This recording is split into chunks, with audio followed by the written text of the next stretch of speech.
നമ്മൾ 2 ഗിയർ അങ്ങ് ഡൗൺ ചെയ്തു, 3 ഗിയർ ഡൗൺ ചെയ്തു. കാല് കൊടുക്കാണ്.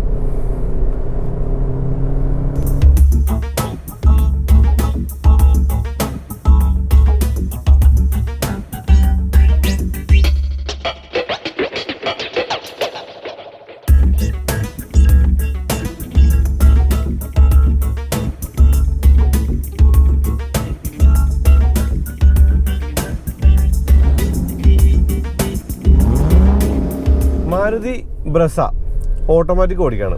അപ്പോൾ ഓട്ടോമാറ്റിക് ഓടിക്കുമ്പോൾ ഞാൻ മാനുവൽ മോഡിൽ നിന്ന് കാല് കൊടുക്കാം. അതായത് മാനുവൽ മോഡിൽ വണ്ടി ആ ഒരു റെഡ് ലൈനിൽ ഹോൾഡ് ചെയ്ത് പിടിക്കുന്നുണ്ട്. അതൊരു നല്ല കാര്യമാണ്. അപ്പോൾ ഈ ഒരു വണ്ടിക്ക് ആ ഒരു എന്താ പറയുക ലോ മോഡോ അങ്ങനെയുള്ള കാര്യങ്ങളൊന്നും തന്നെ ഇല്ല. ഇപ്പോൾ പുതിയ വണ്ടി വന്നപ്പോൾ അതിപ്പോൾ ഞാൻ ആ ഒരു എട്ടിയുടെ കാര്യത്തിലും പറഞ്ഞതാണ്. പക്ഷേ ആ ഒരു റെഡ് ലൈനിൽ ഹോൾഡ് ചെയ്ത് പിടിക്കുന്നതുകൊണ്ട് നമുക്ക് ശരിക്കും ആ ഒരു ഇംഗ്ലിൻസൊക്കെ അല്ലെങ്കിൽ എന്താ പറയുക കയറ്റിറക്കങ്ങളിലൊക്കെ ശരിക്കും ആ ഒരു ഗിയർ തന്നെ ഓടിച്ചു നടക്കാൻ പറ്റും. ഫോൾ ഷിഫ്റ്റുകൾ ഉണ്ടാവില്ല. അതൊരു ഗുണമായിട്ട് കാണാം. എന്നാൽ ഡൗൺ ഷിഫ്റ്റിങ് ചെയ്യല്ലോ, ഓട്ടോമാറ്റിക് ബിഹേവിയർ അറിയാലോ. അപ്പോൾ ഈ ഒരു വണ്ടി ഓടിക്കാൻ അത്യാവശ്യം രസമുണ്ടെന്ന് പറയുമ്പോൾ ആ ഒരു രസമാണ് പറയുന്നത്. എർട്ടികയിൽ പറഞ്ഞാൽ അല്ലെങ്കിൽ എക്സലൻസിൽ പറഞ്ഞാൽ ആ ഒരു കാര്യം ഈ ഒരു ബ്രെസയ്ക്കും ബാധകമാണ്. നല്ല ഗിയർ ബോക്സാണ് പീരീഡ്. അപ്പോൾ നല്ല ഗിയർ ബോക്സ് ആണെന്ന് പറയുമ്പോൾ എന്താണ് ഗിയർ ബോക്സിൻ്റെ പ്രത്യേകതകൾ? അതായത് 4 speed gear box 6 speed gear ബോക്സായിട്ട് മാറി. ആ 4 സ്പീഡ് കുറച്ച് ബോറിംഗ് ആയിരുന്നു എന്നും, അതായത് റിലാക്സ് ചെയ്ത് ഓടിക്കാൻ പറ്റില്ല. അതായത് ഒന്ന് കാല് കൊടുത്ത് ഓടിച്ചാൽ വേഗം തന്നെ അവർ കൂടി RPM എത്തും. പിന്നെ വണ്ടി അകറിക്കൊണ്ടാണ് ഓടിക്കാൻ പറ്റുമെന്നൊക്കെ പറഞ്ഞിട്ടുള്ളൂ. അപ്പോൾ അതൊക്കെ മാറി വണ്ടി ഒത്തിരി റിലാക്സ് ചെയ്യാൻ പറ്റിയ വണ്ടിയായി, റിലാക്സ് ചെയ്ത് ക്രൂസ് ചെയ്യാൻ പറ്റിയ വണ്ടിയായി. ഇപ്പോൾ സിറ്റി ബ്രെഡ് SUV എന്നാണ് ബ്രെസ പറയുന്നെങ്കിലും എനിക്ക് തോന്നുന്നു ഒരു ലോങ് ക്രൂസർ കൂടിയായിട്ട് ബ്രെസ മാറിയുണ്ട് ഈ ഓട്ടോമാറ്റിക് കാർ എടുക്കുമ്പോൾ. അതായത് 6ാമത്തെ ഗിയറിൽ നമുക്കൊരു പർട്ടിക്കുലർ സ്പീഡിൽ ഇങ്ങനെ ഓൾ ഡേ ഓടിച്ചു പോകുന്നതാണ്. അപ്പോൾ പവർ ടോർക്ക് ഫിഗറുകൾ 102 bhp ആണ് മാനുവലിനെങ്കിൽ, ഓട്ടോമാറ്റിക് 103 ആണ്. കൂടാതെ 136.8 NM ടോർക്ക് എന്ന് പറയുന്നത്. അപ്പോൾ നമ്മളിങ്ങനെ ഓടിച്ചുകൊണ്ടിരിക്കുമ്പോൾ ഇതിൻ്റെ ഒരു മെയിൻ ബെനിഫിറ്റ് എന്താണെന്നുള്ളത് ആദ്യം പറയാം. അത് ഫ്യൂവൽ എഫിഷ്യൻസി തന്നെയാണ്. ഇപ്പോൾ 4 ഗിയറുകൾ 6 ഗിയറായിട്ട് വഴി മാറിയപ്പോഴും എനിക്ക് തോന്നുന്നു ആ ഒരു ഡ്യുവൽ VVT എഞ്ചിൻ വന്നപ്പോഴും വണ്ടി ഒന്നുകൂടി എഫിഷ്യൻ്റായി. പഴയ ഒരു ബ്രെസയ്ക്ക് അല്ലെങ്കിൽ പഴയ ഒരു 4 സ്പീഡ് ഓട്ടോമാറ്റിക്കുള്ള ബ്രെസയ്ക്ക് കിട്ടിയിരുന്നൊരു മൈലേജ് എന്ന് പറയുന്നത് 16 അല്ലെങ്കിൽ 15 അല്ലെങ്കിൽ ഏറ്റവും വേസ്റ്റ് കേസ് തന്നെ 11 വന്നിട്ടൊക്കെയാണ്. ഇതിന് എനിക്ക് തോന്നുന്നു 19.68 കമ്പനി പറയുന്നുണ്ടെങ്കിലും ഒരു 17-18 അച്ചീവബിൾ ആണ്. കാരണം നമ്മൾ ക്രൂസ് ചെയ്യുന്നത് 6ാമത്തെ മാനുവൽ മോഡിട്ട് അറിയാൻ പറ്റിയത് ഗിയറിലാണ്. 6ാമത്തെ ഗിയറിലാണ് നമ്മൾ ക്രൂസ് ചെയ്ത് പോകുന്നത്. ഏകദേശം 1800 RPM ആണ്. അതായത് തികച്ചും ഒരു റിലാക്സ് ചെയ്ത് ക്രൂസ് ചെയ്യാവുന്ന ഒരു വണ്ടി എന്ന നിലയ്ക്ക് ബ്രെസ മാറി ഈ ഒരു 6 സ്പീഡ് ഗിയർ ബോക്സ് വന്നപ്പോൾ എന്നുള്ളതാണ്. അപ്പോൾ ഇപ്പോൾ നമ്മൾ 6ാമത്തെ ഗിയറിലാണ് പോകുന്നതെന്ന് പറഞ്ഞു, റിലാക്സ് ചെയ്ത് ക്രൂസ് ചെയ്ത് പോകുന്ന വണ്ടിയാണെന്ന് പറഞ്ഞു. അതായത് കുറേ ലോങ് പോകാനുള്ള വണ്ടിയാണ്, അത്യാവശ്യം ഫ്യൂൽ എഫിഷ്യൻസി ആണെന്ന് പറഞ്ഞു. പക്ഷേ ഇതിൽ ഫൺ ഫാക്ടർ ഉണ്ടോ എന്ന് ചോദിച്ചേക്കാം. ഫൺ ഫാക്ടർ ഉണ്ടെന്നുള്ളതാണ്. കാരണം പാഡ് ഷിഫ്റ്റ് ഉണ്ട് വണ്ടിക്ക്. നമ്മൾ 2 ഗിയർ അങ്ങ് ഡൗൺ ചെയ്തു, 3 ഗിയർ ഡൗൺ ചെയ്തു. കാല് കൊടുക്കാണ്. ആ ഒരു സ്പീഡ് കയറുന്നുണ്ട്. അപ്പോൾ 0 to 100 ടൈമിംഗ് ഒന്നും ഞാൻ നോക്കിയില്ല, അതൊന്നും നോക്കാനും പോകില്ല. പക്ഷെ എന്നാലും ആ ഒരു ലീഗൽ സ്പീഡ് ക്രോസ് ചെയ്ത് 100 സ്പീഡിൽ എത്തിയിട്ട് നമുക്ക് ഓടിച്ചു പോകാനായിട്ട് വളരെ എളുപ്പത്തിൽ പറ്റുന്നുണ്ട് എന്നുള്ളത് ഒരു ഫൺ ഫാക്ടറായിട്ട് പറയാം. പിന്നെ പാഡ് ഷിഫ്റ്റുള്ളതുകൊണ്ട് നമുക്ക് ഡൗൺ ചെയ്യും ചെയ്യാം. വേഗം തന്നെ ഡൗൺ ചെയ്ത് നമുക്ക് ആ ഒരു പർട്ടിക്കുലർ ഗിയറിലെത്തി 5 വരെ അങ്ങ് പോകാം. അപ്പോൾ ആ ഒരു കാര്യത്തിൽ ഫൺ ഫാക്ടറും കവറായി. അപ്പോൾ ഫൺ ഫാക്ടർ ഉണ്ട്, ഫ്യൂവൽ എഫിഷ്യൻസി ഉണ്ട്. കൂടാതെ ഈ സ്റ്റിയറിംഗ് നല്ലതാണ്. ഇപ്പോൾ ഞാൻ മാനുവൽ എടുത്ത് പറഞ്ഞ കാര്യമാണ് സ്റ്റിയറിംഗ് നല്ലതാണെന്നുള്ളത്. ആ ഒരു കാര്യം ഈ ഓട്ടോമാറ്റിക്കിന് ബാധകമാണ്. നല്ല സ്റ്റിയറിംഗ് ആണ്. നല്ല സ്റ്റിയറിംഗ് എന്ന് പറയുമ്പോൾ അത്യാവശ്യം ഒരു ഫുഡൊന്നും ഞാൻ നടക്കട്ടെ, അത് HUD വേണ്ട, നമുക്ക് അടച്ചേക്കാം. അതായത് നല്ല ഫീലും ഫീഡ്ബാക്കും തരുന്ന ഒരു സ്റ്റിയറിംഗ് ആണ്. കൂടാതെ ഈ ഒരു ഗിയർ ലിവർ ഞാൻ വീണ്ടും എമ്മിലേക്ക് മാറ്റി കഴിയുമ്പോൾ നമുക്ക് നമ്മുടെ കൺട്രോൾ ഏറ്റെടുത്ത് നമുക്ക് ആവശ്യത്തിന് റെഡ് ലൈനൊക്കെ ചെയ്ത് ഓടിച്ചുകൊണ്ട് പോകാം. പക്ഷേ കൂടുതലും ഫൺ ഫാക്ടറിനേക്കാൾ എനിക്ക് തോന്നുന്നു ഫ്യൂവൽ എഫിഷ്യൻസി ഫേസ് ചെയ്ത് ഓടിക്കുന്നതായിരിക്കും ഈ ഒരു വണ്ടിക്ക് നല്ലത്. അതായത് ഒരു ഫാമിലി SUV എന്ന നിലയ്ക്ക്, ഒരു ഫാമിലിക്ക് വേണ്ടി വാങ്ങുന്ന SUV എന്ന നിലയ്ക്ക്, ലളിതമായിട്ട് കൊണ്ടുവരാവുന്ന SUV എന്ന നിലയ്ക്ക്, അത് ഓടിക്കാൻ വലിയ എഫേർട്ടിലാണ് കൊണ്ടുവരാവുന്ന SUV എന്ന നിലയ്ക്ക് എനിക്ക് തോന്നുന്നു ഈ ഓട്ടോമാറ്റിക് ഓടിക്കേണ്ടത് ലൈറ്റ് ഫൂട്ടായിട്ട് വളരെ കുറഞ്ഞ RPM ഓടിച്ചുകൊണ്ട് നടക്കുന്നതാണ്. കാരണം ഫ്യൂവൽ കോസ്റ്റ് കൂടി ഒരുപാട് വിലയായി പെട്രോളിന്. അപ്പോൾ നമുക്ക് എപ്പോഴും മൈലേജാണ് മെയിൻ. പിന്നെ 7,99,000 രൂപയാണ് മാനുവലിനെങ്കിൽ, ഓട്ടോമാറ്റിക്കിന് ഏകദേശം എനിക്ക് തോന്നുന്നു ആ ഒരു 10 ലക്ഷത്തിൻ്റെ പുറത്തൊക്കെ വരും. ടോപ്പ് എൻഡ് അല്ല, അതിന് മുമ്പത്തെ വേരിയൻറ്റ്. അപ്പോൾ ആ ഒരു വിലയ്ക്ക് ഇത് മേടിക്കുമ്പോൾ എന്താണ് ഗുണമെന്ന് വെച്ചാൽ എനിക്ക് തോന്നുന്നു മൈലേജ് തന്നെയാണ്.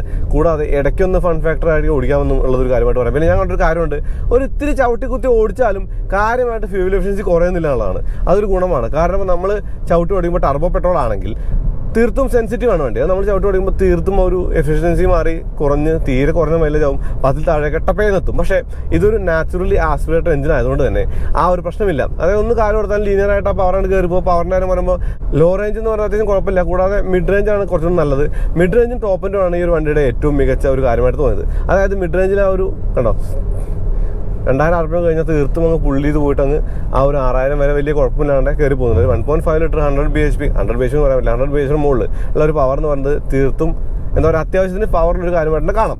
പിന്നെ ഒരു റിലാക്സ്ഡാണ് ഇപ്പോൾ വണ്ടി. അതായത് ഒരിക്കലും എഞ്ചിന് ഒരു പണിയെടുക്കുന്ന പോലെ തോന്നുന്നില്ല. അതായത് ചെറിയ RPM ക്രൂസ് പോകാൻ പറ്റുന്നതാണ്. അപ്പോൾ 1.5 ലിറ്റർ എഞ്ചിൻ എന്ന് പറയുന്നത് അത്യാവശ്യം ഒരു എന്താ പറയുക ആ ഒരു ഡ്രൈവ് ഫ്രണ്ട്ലി ആണ്. നമുക്ക് കൈയും കാലൊക്കെ കൊടുത്ത് ഓടിക്കാം. കൈ കൊടുത്ത് ഓടിക്കാമെന്ന് പറയാൻ പറ്റില്ല, കാലം കൊടുത്ത് ഓടിക്കാം. ഇനി ഞാൻ ഒന്ന് പാഡ് ഷിഫ്റ്ററിനെ കുറിച്ച് കൂടി പറയാം. അതായത് പാഡ് ഷിഫ്റ്ററിൻ്റെ മൈനസ് ഡൗൺ ചെയ്യാം. ഇപ്പോൾ 4ാമത്തെ ഗിയറിലേക്ക് ഡൗൺ ചെയ്തു, കാല് കൊടുക്കാം. അങ്ങനെ കാല് കൊടുത്ത് കഴിയുമ്പോൾ ആ ഒരു മാനുവൽ മോഡിൽ അതങ്ങ് ഹോൾഡ് ചെയ്ത് പിടിക്കുന്നുണ്ട് റെഡ് ലൈൻ വരെ. അപ്പോൾ അത് ഫണ്ണാണ്. അതായത് ഇപ്പോൾ ഞാൻ നേരത്തെ പറഞ്ഞ ഫ്യൂൽ എഫിഷ്യൻസി എന്ന് മാത്രമല്ല ഫൺ ഫാക്ടർ കൂടിയുള്ളൊരു വണ്ടി എന്ന നിലയ്ക്ക് ഒരു വണ്ടി കാണാമെന്ന് തോന്നുന്നു. കൂടാതെ നമ്മൾ ബ്രേക്കിൽ കാണുമ്പോൾ ആ റീജൻ്റെ സിമ്പിൾ കൂടി കാണുന്നുണ്ട്. അതായത് ഒരു സ്മാർട്ട് ഹൈബ്രിഡ് ആണല്ലോ, ആ ഒരു ലോഗോയും ഉണ്ട് മീറ്റർ കൺട്രോളിൽ.